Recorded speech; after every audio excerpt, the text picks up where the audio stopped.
ಚೆನ್ನಾಗಿದ್ದೀರಾ? ಈ ದೇವ್ರ ಎದುರುಗಡೆ ಸಿಕ್ಕಿದಾನೆ ಅಂದ್ರೆ ಚೆನ್ನಾಗಿರ್ತೀರಾ.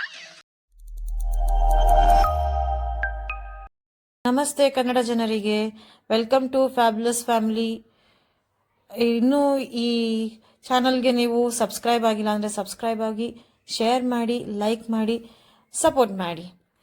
ಇವತ್ತು ಲಾಸ್ಟ್ ಟೈಮ್ ನಾನು ವಿಡಿಯೋಸ್ ಎಲ್ಲ ನೋಡಿದ್ರಿ, ಹಂಪಿ ಅಲ್ಲಿ ಇಲ್ಲೆಲ್ಲ ಹೋಗಿ ಬಂದಿದ್ವಿ ಅಲ್ಲ, ಅಲ್ಲೆಲ್ಲ ಹೋಗಿ ಬಂದ್ಮೇಲೆ ಗಿರ್ಮಿಟ್ ಅಂತ ನೋಡಿದೆ, ನಾರ್ತ್ ಕರ್ನಾಟಕ ಫೇಮಸ್ ಅಂತ ಹೇಳಿಬಿಟ್ಟು. ಅದನ್ನು ಮನೆಯಲ್ಲಿ ಟ್ರೈ ಮಾಡೋಣ ಅಂತ ಹೇಳಿ ಇವತ್ತು ಟ್ರೈ ಮಾಡ್ತಾ ಇದ್ದೀವಿ.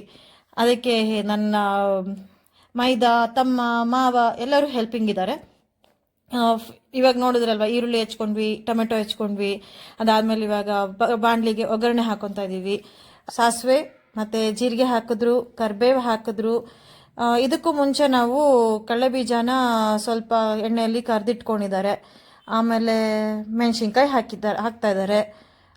ಇದಾದ್ಮೇಲೆ ಹಸಿ ಈರುಳ್ಳಿ ಹಾಕ್ತಾರೆ. ಈರುಳ್ಳಿನ ಸಣ್ಣಗೆ ಹೆಚ್ಚಿಟ್ಕೊಂಡಿದ್ರಲ್ಲ, ಅದನ್ನ ಒಗ್ಗರಣೆ. ಬೇಸಿಕಲಿ ನಾವು ಚಿತ್ರಾನ್ನ ಮಾಡಬೇಕಾದ್ರೆ ಹೇಗೆ ಒಗ್ಗರಣೆ ಮಾಡ್ಕೊತೀವಿ, ಸೇಮ್ ಅದೇ ಥರನೇ ಒಗ್ಗರಣೆ ಇದು. ಈರುಳ್ಳಿನ ಚೆನ್ನಾಗಿ ಹುರ್ಕೋಬೇಕು, ಎಣ್ಣೆಯಲ್ಲಿ ಚೆನ್ನಾಗಿ ಬೇಯಿಸ್ಕೋಬೇಕು. ಅದು ಟ್ರಾನ್ಸ್ಲೂಸೆಂಟ್ ಆಗಬೇಕು, ಆ ಕಲರ್ ಆಗೋ ತನಕ ಸ್ವಲ್ಪ ಚೆನ್ನಾಗಿ ಬೇಯಿಸ್ಕೊಳ್ಳಿ. ಎಷ್ಟು ನಿಮಗೆ ಇವಾಗ ನಾನು ಮಾಡಿ ತೋರಿಸ್ತಾ ಇರೋದು ಒಂದು 3 ಜನ, 4 ಜನ ಸ್ನ್ಯಾಕ್ಸ್ ಐಟಮ್ಗೆ ಎಷ್ಟು ತಿನ್ಬೇಕೋ ಅಷ್ಟು ಮಾತ್ರ ಮಾಡ್ಕೊಂಡಿದ್ದೀವಿ. ಅಷ್ಟಕ್ಕೆ ಒಂದು 4 ಈರುಳ್ಳಿ ಗಡ್ಡೆ ತೊಗೊಂಡು ಹೆಚ್ಕೊಂಡಿದ್ದೀನಿ, ಮೀಡಿಯಮ್ ಸೈಜಿಂದು. ಆಮೇಲೆ 2 ಟೊಮೆಟೊ ಮೀಡಿಯಮ್ ಸೈಜು, ಅದನ್ನು ಅಷ್ಟೇ ತೊಗೊಂಡಿದ್ದೀವಿ. ಟೊಮೆಟೊನ ಒಗ್ಗರಣೆಗೆ ಹಾಕೋಲ್ಲ, you will see the secret of tomato. ಇವಾಗ ಇದು ಬೆಂದಿದ್ದಾದ್ಮೇಲೆ ಒಂದು ಸ್ವಲ್ಪ ಬೆಂದಿದ್ದಾಯಿತು. ಇವಾಗ ಇದಕ್ಕೆ ಅರಿಶಿನ, ಆಮೇಲೆ ರುಚಿಗೆ ತಕ್ಕಷ್ಟು ಉಪ್ಪು, ಆಮೇಲೆ ಒಂಚೂರು ಇದಕ್ಕೆ ಒಗ್ಗರಣೆ ಮಾಡೋಕ್ಕೂ ಮುಂಚೆನೇ ನೀವೇನು ಮಾಡಿ ಗೊತ್ತಾ, ಹುಣಸೆಹಣ್ಣು ಸ್ವಲ್ಪ ಹೊತ್ತು ನೆನೆಸಿಟ್ಟು ಅದರದ್ದು ನೀರು ಸ್ಕ್ವಾಶ್ ಏನು ಹೇಳ್ತಾರೆ ಅದನ್ನು ರೆಡಿ ಇಟ್ಕೋಬೇಕು. ಆ ಹುಣಸೆಹಣ್ಣು ಕೂಡ ನಿಂಬೆಹಣ್ಣಿನ ಗಾತ್ರ ಅಷ್ಟು ತೊಗೊಂಡಿದ್ದೀನಿ. ಆ ನೀರು ಹಾಕಿ ಚೆನ್ನಾಗಿ ಈರುಳ್ಳಿನ ಇವಾಗ ಬೇಯಿಸ್ಕೊತಾ ಇದ್ದೀವಿ. ಅದ್ರ ಜೊತೆಗೆ 2 ಇಂಚು ಇಲ್ಲ ಅಂದರೆ ಸಣ್ಣ ಸಣ್ಣ ಗಡ್ಡೆ ನೋಡಿದ್ರಲ್ಲ, ಇವಾಗ ಬೆಲ್ಲ ಹಾಕ್ಕೊಂಡೆ. ಅದ್ರ ಜೊತೆಗೆ ಬೆಲ್ಲ ಹಾಕ್ಕೊಂಡು ಚೆನ್ನಾಗಿ ಮತ್ತೆ ಕುದಿಸ್ಕೊಂಡು, ಬೆಲ್ಲ ಕರಗೋ ತನಕ ಮತ್ತು ಆ ಈರುಳ್ಳಿ ಗೊಜ್ಜು ಸ್ವಲ್ಪ ಬೇಯೋ ತನಕ ಚೆನ್ನಾಗಿ ಕುದಿಸ್ಕೊಳ್ಳಿ. ಕ್ಲೋಸ್ ಮಾಡಿ ಕುದಿಸೋದು ಬೇಡ, ಹಾಗೆ ಓಪನ್ ಪ್ಯಾನಲ್ಲೇ ಕುದಿಸ್ಕೊಳ್ಳೋಣ. ಇದು ಕುದ್ದು ಬೇಯೋ ಅಷ್ಟರೊಳಗಡೆ ಸ್ವೀಟ್ ಇದನ್ನು ಕಳ್ಳೆಪುರಿನ ತೊಗೋಬೇಡಿ, ಸಾಲ್ಟ್ ಕಳ್ಳೆಪುರಿ ಇಲ್ಲಾಂದರೆ ಸಪ್ಪೆ ಕಳ್ಳೆಪುರಿ ಅಂತ ಹೇಳ್ತಾರೆ. ಆ ಕಳ್ಳೆಪುರಿನ ಒಂದು ಸ್ವಲ್ಪ ಕ್ಲೀನ್ ಮಾಡಿಕೊಂಡು, ಕೇರ್ಕೊಂಡು, ಧೂಳೆಲ್ಲ ಇದ್ದರೆ ಅದನ್ನೆಲ್ಲ ಕ್ಲೀನ್ ಮಾಡ್ಕೊಂಡು ರೆಡಿ ಇಟ್ಕೊಳ್ಳಿ. ಗೊಜ್ಜು ಮುಗಿತಾ ಬಂತು, ಆಲ್ಮೋಸ್ಟ್ ಎಲ್ಲ ಬೆಂದಿದೆ, ಎಲ್ಲ ಆಗಿದೆ.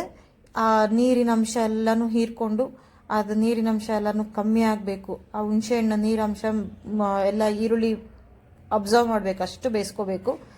ಇವಾಗ ಕಳ್ಳೆಪುರಿ ತೊಗೊಂಡಿದ್ವಲ್ಲ, ಅದನ್ನು ದೊಡ್ಡ ಪಾತ್ರೆ ಹಾಕ್ಬೇಕು, ಚಿಕ್ಕ ಪಾತ್ರೆ ಬೇಡ, ದೊಡ್ಡ ಪಾತ್ರೆಗಳಲ್ಲಿ ಹಾಕ್ಕೊಳ್ಳಿ. ಇವಾಗ ಕೈ ಆಡಿಸಿ ನೀಟಾಗಿ ಕಲಿಸ್ಕೊಳ್ಳೋಕೆ ಈಸಿ ಆಗುತ್ತೆ ಅಂತ. ಆ ಈರುಳ್ಳಿ ಗೊಜ್ಜುನ ಎಷ್ಟು ಬೇಕು ಪ್ರಮಾಣ ಅಳಿತೆ ತಗೊಂಡು ಚೆನ್ನಾಗಿ ಕಲಿಸ್ಕೊಳ್ಳಿ.